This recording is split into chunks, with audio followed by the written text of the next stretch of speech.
celebrate our freedom, and the weather is going to be perfect for it. Meteorologist Mike Taylor talking about sunny skies and warm temps. Mike.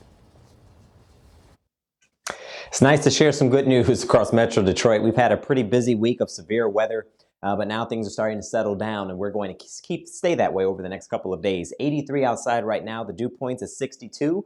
If you joined us at 6 o'clock, it was only at 60, so it's already climbed about 2 degrees. So we're starting to increase the moisture in the atmosphere, and the heat index is just a touch above the actual number, but even that's going to change eventually.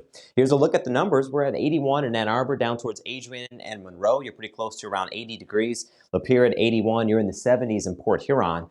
The humidity, even though it's rising, things are still technically in check. That's going to change. We're sandwiched between two systems here. This area of low pressure will continue to drift off to the east, but this high pressure is going to slide over towards the east, and therefore the return flow around this high pressure, and that's where you're going to find the real heat, that classic 4th of July heat that's building. There's a look at some of the numbers. They're in the upper 80s, even the 90s, if you can look behind the banner there. That heat is going to slide over towards the Great Lakes, and that puts us back in play to not only feel like that summer, that classic summer heat, but it's also going to go above and beyond that. This is the primary factor. The humidity is going to climb back into those muggy ranges. So a case of the muggies once again, especially on Tuesday and Wednesday. And that's going to be our best likelihood of seeing some showers and storms as those storms tap into that added moisture, producing heavy rainfall once again. So in the meantime, at least right now, it's fairly quiet. 70 degrees for the overnight low in Detroit, 60 in Ann Arbor, up towards Pontiac at around 63. We'll keep the skies clear for most areas, but I think the main story will be the heat, at least initially. And when it gets this hot, this is the heat index tomorrow. It climbs into that stay hydrated category there in the mid 90s.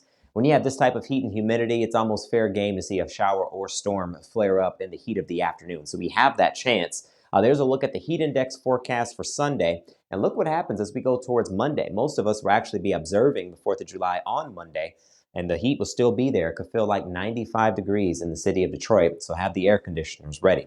Now, before I let you go with the forecast here, one more thing I want you to know. ELSA has been downgraded to a tropical storm, but a strong tropical storm. Nothing's really changed with the track, however. If you notice, it's still heading towards the Gulf. It's going to curve somewhere around Florida, so this storm is still in play from Tuesday all the way into Wednesday. So keep tabs on that if you're going to be heading down towards the south. 7-day forecast starts off with a mini heat wave for Sunday and Monday. After that, the showers and storms come together to cool us down to the 70s by this upcoming Thursday, going into next weekend. Well, with that heat wave